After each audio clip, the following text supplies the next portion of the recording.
Monsieur le directeur, alors depuis octobre dernier, la Caisse nationale d'assurance maladie veut intégrer les médecins, les infirmiers et les techniciens du service du contrôle médical au sein des caisses d'assurance maladie. Je voudrais revenir sur ce sujet.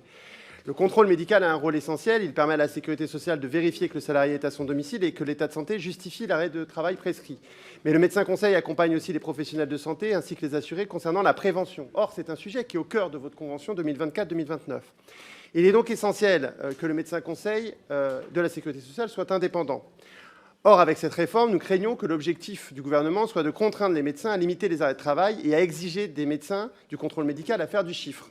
D'ailleurs, toute l'intersyndicale de la CNAM y est opposée et nous avons largement été interpellés sur le sujet. Je rappelle que l'Assemblée nationale, et Jérôme Guedj l'a déjà dit, a voté contre lors du PLFSS 2025. Notre commission a confirmé ce rejet en janvier. Le gouvernement a réintroduit la réforme dans la version du PLFSS adoptée après 49.3, mais le Conseil constitutionnel a jugé l'article ainsi réintroduit contraire à la Constitution. Mais en avril, le gouvernement s'entête et a demandé au Conseil constitutionnel de requalifier cette disposition législative en disposition réglementaire. On s'interroge vraiment, et c'est ce qu'a dit mon collègue Jérôme Guedj, sur cet entêtement. Et c'est, je voudrais le dire quand même, un cas typique du macronisme et de la haute administration. Je suis assez en colère. Vous n'écoutez plus les salariés, vous ne tenez plus compte des avis des syndicats, même quand ils sont totalement consensuels.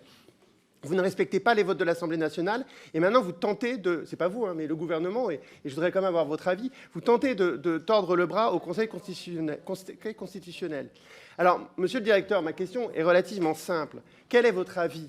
Et expliquez-nous enfin pourquoi vous voulez absolument changer ce dispositif. Et prenez-vous enfin l'engagement de renoncer à cette réforme et de respecter le Parlement. Depuis 1945, je voudrais le redire, la CNAM, comme toute la sécurité sociale, n'appartient ni au gouvernement ni à vous, mais aux travailleurs. D'ailleurs, j'organise un colloque sur la sécurité sociale ce jeudi pour rappeler cette vérité. Concernant la convention, je dirais juste un mot, j'ai qu'une seconde, mais je me félicite quand même du début de la sortie de la tarification à l'acte avec la possibilité d'une rémunération forfaitaire, et ça, je m'en félicite, c'est une très bonne nouvelle.